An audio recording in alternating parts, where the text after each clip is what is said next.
بسم اللہ الرحمن الرحیم. Please like subscribe and share. بسم اللہ الرحمن الرحیم.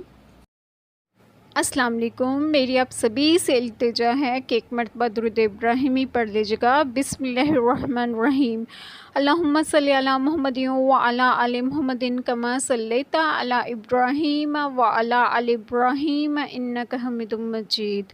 اللہم بارک علی محمد وعلی آل محمد کما بارکت علی ابراہیم وعلی آل ابراہیم انک حمید مجید. بسم اللہ الرحمن الرحیم.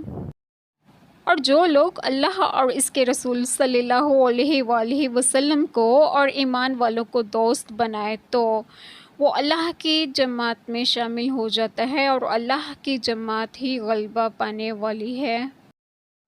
یہ قرآن تمام لوگوں کے لیے بصیرتوں کا مجموعہ ہے اور جو لوگ یقین کریں ان کے لیے منزل تک پہنچانے کا ذریعہ اور سراپر رحمت ہے. اللہ ہی مخلوق کی ابتدا کرتا ہے اور وہی اس کو دوبارہ پیدا کرے گا، پھر تم سب اس کے پاس واپس بلا لیے جاؤ گے.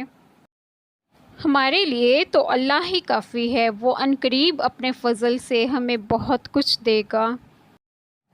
احسان کا بدلہ احسان کے سوا اور کیا ہو سکتا ہے؟ اور اللہ نے تمہارا نام مسلم رکھا ہے جس نے موت اور زندگی کو پیدا کیا تاکہ تمہیں آزمائے کہ تم میں سے کس کے کام اچھے ہیں، اور وہ غالب بخشنے والا ہے. اور جھوٹی بات سے پرہیز کرو. بسم اللہ الرحمن الرحیم. آج جو بات میں آپ لوگوں سے ڈسکس کروں گی وہ یہ ہے کہ اللہ تعالیٰ نے ہر انسان کو بے شمار نعمتوں سے نوازا ہے، تو کیا ہم لوگوں کا یہ فرض نہیں کہ ہم اللہ تعالیٰ کی ہر نعمت کا شکر ادا کریں؟ الحمدللہ بالکل فرض بنتا ہے ہم پر. میرا آپ سے سوال ہے، جن لوگوں کو اللہ تعالیٰ نے اپنی نعمتوں میں سے بے شمار نوازا ہے، کیا ان لوگوں کو جو لوگ فضول میں اپنی چیزوں کو ضائع کر دیتے ہیں، وہی اگر آپ کسی غریب یا مستحق کو دے دیں تو اللہ تعالیٰ آپ سے راضی ہوتے ہیں؟ اللہ تعالیٰ دینے والوں کو پسند کرتے ہیں، نہ کہ ضائع کرنے والوں کو.